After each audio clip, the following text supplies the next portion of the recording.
Hi viewers, welcome back to my channel. ఎలా ఉన్నారు అందరూ? నేనైతే చాలా బాగున్నాను.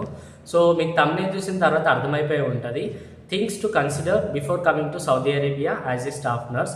సో మీరు సౌదీ అరేబియాకి రావాలనుకుంటే ఈ వీడియో అయితే ఖచ్చితంగా ఎండ్ వరకు చూడండి, అలాగే మీ ఫ్రెండ్స్కి షేర్ చేయండి. ఈ వీడియోలో నేను చెప్పబోయే టాపిక్స్ వచ్చేసి salaries, benefits and awareness of cultural awareness in Saudi Arabia. So licence గురించి, ఇవన్నిటి గురించి నేను ఎక్స్ప్లెయిన్ చేస్తాను.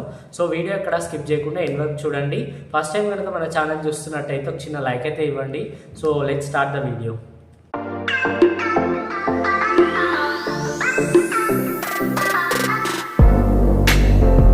First point, qualification and license. Qualification is nothing but either diploma GNM 3 years or degree BSc 4 years.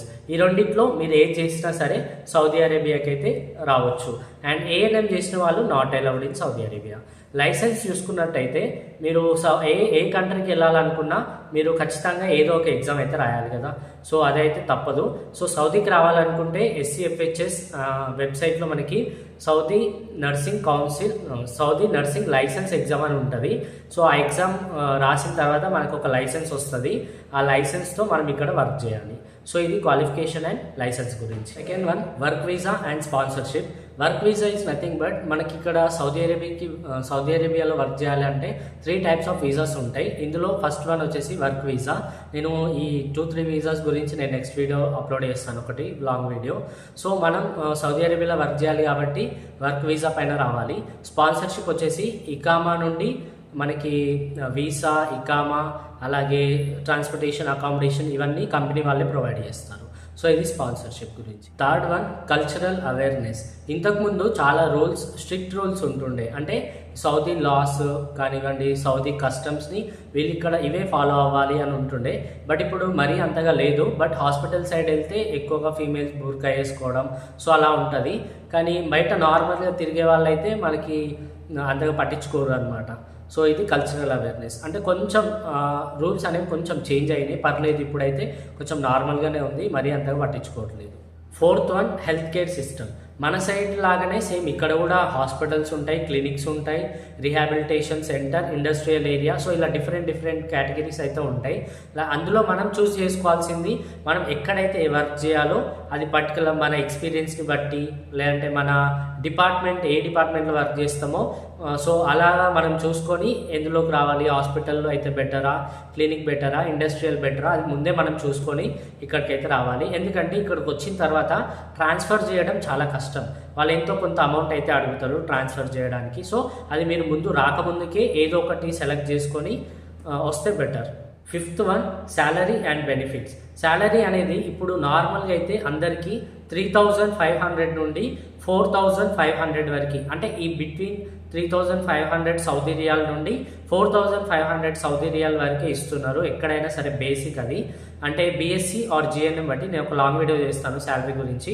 So ఇది ఏంటి అంటే depend upon experience, depend upon interview.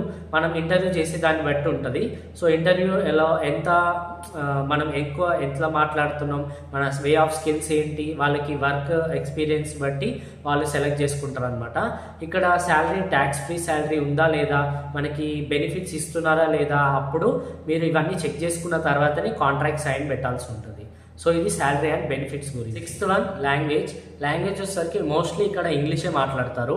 ఎందుకంటే hospital side ఎక్కువ తమిళ్, కేరళ అండ్ ఫిలిప్పీన్స్ అమ్మాయిలు ఎక్కువగా ఉంటారు. మన ఇండియన్స్ కొంచెం తక్కువనే ఉంటారు. బట్ మనం ఇంగ్లీష్లోనే మాట్లాడవచ్చు. అదే మన ఇండస్ట్రియల్ సైడ్ వెళ్తే కనుక మోస్ట్లీ హిందీ మాట్లాడాలి. ఎందుకంటే అక్కడ బంగ్లాదేశ్, పాకిస్తాన్, శ్రీలంక, సో వీళ్ళు ఉంటారు కదా, వీళ్ళకి మరి ఇంగ్లీష్ అంతగా రాదు. ఎందుకంటే లేబర్స్ వాళ్ళు ఇక్కడ వర్క్ చేయడానికి వస్తారు. సో వాళ్ళకి ఇంగ్లీష్ రాదు కాబట్టి మనం హిందీలోనే మాట్లాడాల్సి ఉంటుంది. So anyway, try to learn Arabic.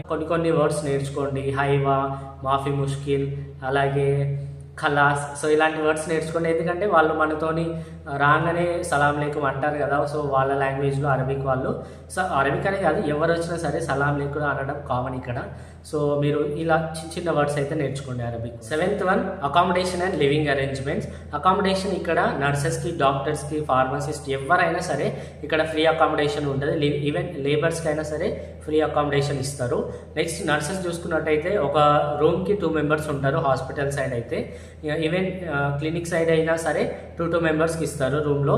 మీరు ఇక్కడ ఒక అరేంజ్మెంట్స్ వచ్చేసి మనకి సోఫా సెట్స్ ఉంటాయి రూమ్లో, and washing machine, AC, fridge, cooler, so whatever it may be. So ఇవన్నీ ప్రొవైడ్ చేస్తారు. కిచెన్ కూడా సపరేట్గా ఉంటుంది.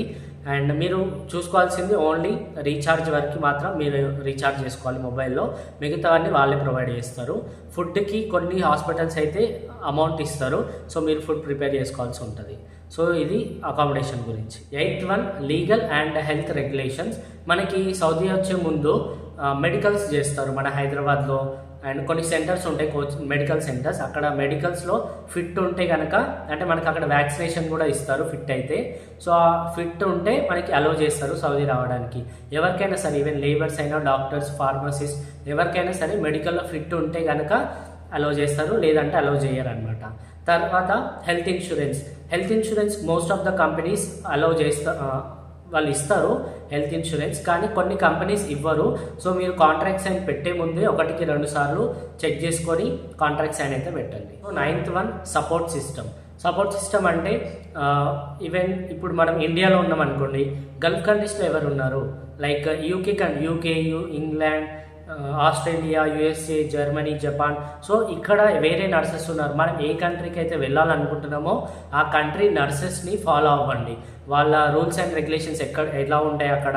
సో ఎందుకంటే మనం యాజ్ ఏ నర్స్గా వర్క్ చేయాలి కదా, మన పర్టిక్యులర్ కంట్రీకి అయితే సెలెక్ట్ చేసుకోండి ఏదో ఒక కంట్రీ. ఆ కంట్రీలో ఎవరెవరు మనకు తెలిసిన వాళ్ళు ఉన్నారు, లేదంటే ఎవరు తెలియని వాళ్ళైనా సరే వాళ్ళ నుంచి అడ్వైస్ తీసుకోండి, వాళ్ళని ఒక సపోర్ట్ సిస్టమ్ లాగా వాడుకోండి. ఎందుకంటే మీకు తెలియనప్పుడు ఏజెంట్స్ చెప్పినవి నమ్మేసి డైరెక్ట్గా వెళ్ళిపోయి, సో అలా మీరు అక్కడ వెళ్ళిన తర్వాత కొంచెం ప్రాబ్లం అయితే ఖచ్చితంగా అవుతుంది. ఎందుకంటే అందరు ఏజెంట్స్ అలానే ఉండరు, కొంతమంది ఉంటారు మనీకి ఆశపడి వాళ్ళు ఏదో ఒకటి చేసేస్తూ ఉంటారు మనని అక్కడ తీసుకెళ్ళి. సో అదే నేను ఇప్పుడు చెప్పే పాయింట్ ఏంటి అంటే, మీకు తెలిసిన వాళ్ళైనా సరే, తెలియని వాళ్ళైనా సరే వాళ్ళ నుంచి కొన్ని అడ్వైస్ తీసుకోండి. ఎందుకంటే వాళ్ళు అక్కడ ఎక్స్పీరియన్స్ చేస్తారు. ఎగ్జాంపుల్ ఇప్పుడు నాకు 2 years ఆఫ్ ఎక్స్పీరియన్స్ ఉంది బ్రదర్, నేను ఇప్పుడు 2 years ఉంది నాకు, ఎక్కడ వెళ్తే బెటర్, ఏ కంట్రీ వెళ్తే బెటర్, అండ్ అక్కడ ఏ డిపార్ట్మెంట్లో చేస్తే బెటర్. సో ఇలాంటివి కొన్ని అడ్వైస్ తీసుకోండి, అప్పుడే మీకు కొంచెం బెనిఫిట్ అనేది ఉంటుంది ముందు ఫ్యూచర్లో. 10th point, last but not least, mental and emotional readiness. So ఈ పాయింట్ వచ్చేసి మీరు హోమ్ సిక్నెస్ లేకుండా చూసుకోండి. ఎందుకంటే మనం పంజగుట్ట, అమీర్పేట్లో ఉంటే కనుక ఖచ్చితంగా ఒక 5-10 minutesలో లైక్ ½ an hourలో వెళ్ళి రావచ్చు. కానీ ఇది అబ్రాడ్ కంట్రీస్ కదా, ఖచ్చితంగా ఎమోషనల్గా ఉండకుండా చూసుకోండి. ఫైనాన్షియల్ స్టెబిలిటీ అవ్వాలంటే మనం సెల్ఫ్ కంట్రోల్గా ఉండాలి. అప్పుడైతేనే మనం పేరెంట్స్ గుర్తు రాకుండా, అంటే ఎవరికైనా సరే పేరెంట్స్ గుర్తు రాకుండా, ఫ్యామిలీ గుర్తు రాకుండా ఉండదు. బట్ ఒక కంట్రీ వేరే మన దేశాన్ని దాటి వెళ్తున్నాము అంటే మనం ఖచ్చితంగా స్టెబిలిటీగా ఉండాలి, స్టెబిలిటీని మెయింటైన్ చేసుకోవాలి, మనం నమ్ముకొని సో మూవ్ ఆన్ అవ్వాలన్నమాట. సో ఇది ఎమోషనల్ హోమ్ సిక్నెస్ లేకుండా చూసుకోవాలి ఫస్ట్ ఆఫ్ ఆల్.